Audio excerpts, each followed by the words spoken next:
प्रिय श्रोतागण, आज की कथा में आप जानेंगे कि भृगु ऋषि ने कैसे देवताओं की परीक्षा ली और जाना कि कौन श्रेष्ठ है। साथ ही आप यह भी जानेंगे कि आखिर माता लक्ष्मी सदा एक ही स्थान पर क्यों नहीं रहती और क्यों वे संसार में विचरण करती रहती हैं। एक समय की बात है, देवताओं और ऋषियों के बीच यह प्रश्न उठा कि त्रिमूर्ति ब्रह्मा, विष्णु और महेश, इनमें सबसे श्रेष्ठ कौन है। यह विवाद शांत न हुआ तब सभी महर्षि एकत्रित हुए और निर्णय लिया कि महान तपस्वी महर्षि भृगु देवताओं की परीक्षा करेंगे। वे अत्यंत तेजस्वी और सत्यनिष्ठ थे, इसलिए सभी ने उन्हें निर्णायक माना। महर्षि भृगु ब्रह्मर्षि अंगिरा के पुत्र थे। वे अत्यंत तेजस्वी, सत्यप्रिय और निर्भीक थे। जब उनसे यह कार्य करने को कहा गया तो उन्होंने कहा, ठीक है, मैं तीनों देवों की परीक्षा करूंगा, जिससे यह ज्ञात होगा कि उनमें सर्वश्रेष्ठ कौन है। इस प्रकार भृगु ऋषि यात्रा पर निकले। सबसे पहले वे सृष्टिकर्ता ब्रह्मा जी के पास पहुंचे। उस समय ब्रह्मा जी वेदाध्ययन और सृष्टि रचना में व्यस्त थे। भृगु मुनि वहां पहुंचे पर उन्होंने ब्रह्मा जी को प्रणाम नहीं किया। ब्रह्मा जी ने देखा कि उनका पुत्र तुल्य ऋषि आया है और बिना आदर दिखाए बैठा है। वे क्रोधित हुए और मन में कहा, यह मेरा अपमान है। परंतु ब्रह्मा जी के भीतर करुणा भी थी। कुछ क्षण बाद उन्होंने क्रोध को दबा लिया। भृगु ने मन ही मन विचार किया, ब्रह्मा जी को अहंकार है क्योंकि वे सृष्टिकर्ता हैं, अतः इन्हें श्रेष्ठ नहीं कहा जा सकता। इसके बाद भृगु ऋषि कैलाश पर्वत पहुंचे। वहां उन्होंने महादेव शिव को देखा। शिव जी प्रसन्न होकर उन्हें गले लगाने आए, लेकिन भृगु ने उनसे दूरी बना ली और प्रणाम भी नहीं किया। यह देखकर शिव जी का मुंह क्रोध से लाल हो गया। वे बोले, भृगु, तुम मेरा अपमान कर रहे हो, मैं तुम्हें भस्म कर दूंगा। परंतु तभी माता पार्वती ने हस्तक्षेप किया। उन्होंने शिव को शांत किया और कहा, ऋषियों का अपमान करना उचित नहीं है।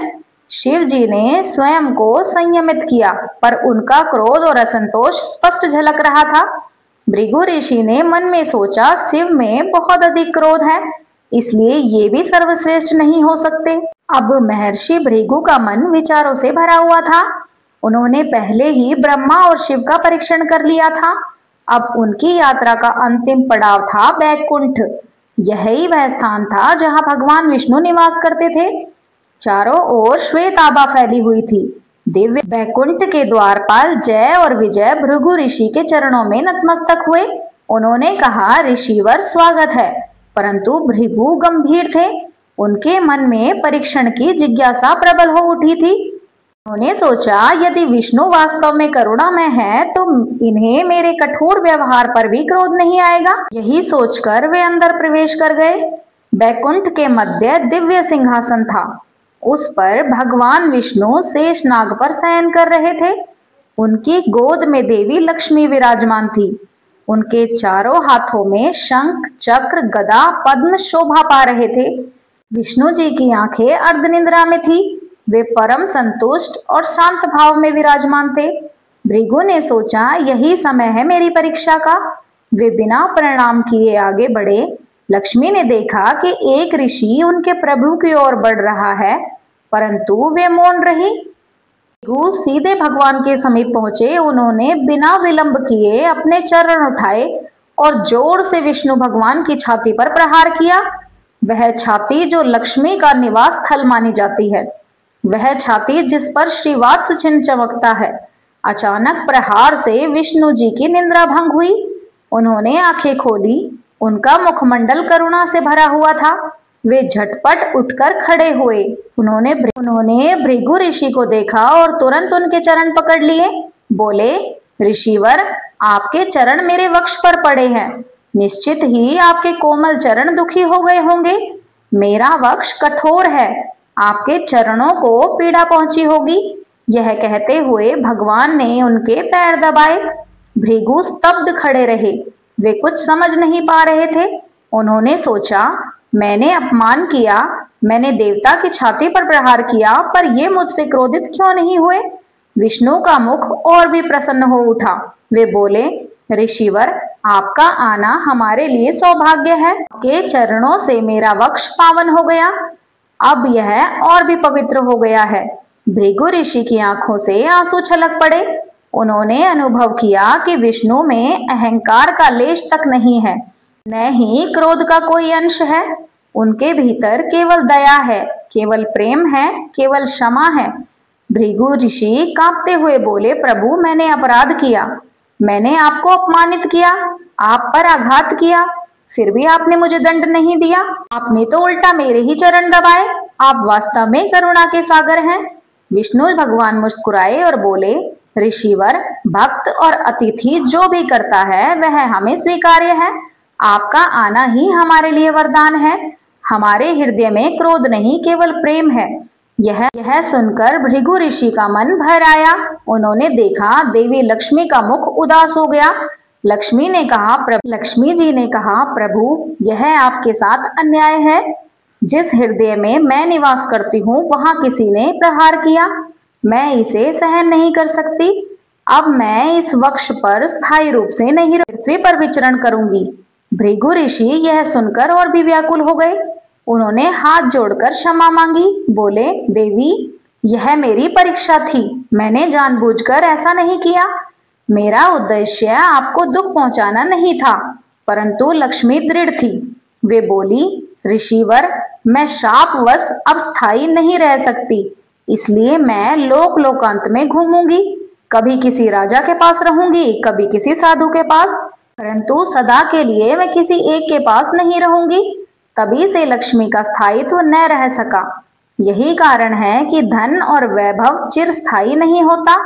भृगु ऋषि इस रहस्य से अवगत हुए। उन्होंने विष्णु भगवान की ओर देखा।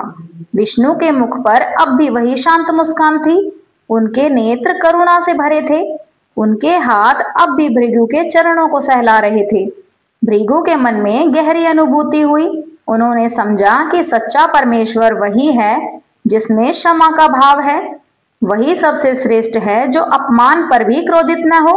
वही सर्वोच्च है जो अपने भक्त को गले लगाता हो। उन्होंने सिर झुकाकर कहा, प्रभु, आप ही त्रिदेवों में श्रेष्ठ हैं। आप ही पालन करता है, आप ही दया के सागर हैं, आप ही भक्त वत्सल हैं। विष्णु भगवान जी ने कहा, ऋषिवर, यह सब आपकी कृपा है।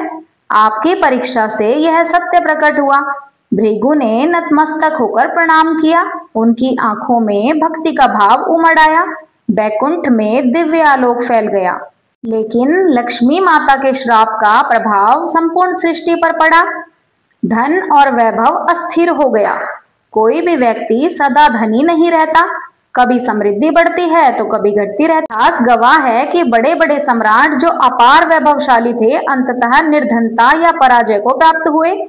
कहीं धन एकत्र हुआ तो कहीं लोग दरिद्र हो गए।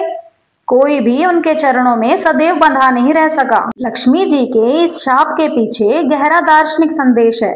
लक्ष्मी जी केवल धन संपत्ति की देवी नहीं, वे सौभाग्य, वैभव और सुख समृद्धि का प्रतीक है। यदि धन स्थायी हो जाता तो मनुष्य अहंकारी और आलसी बन जाता।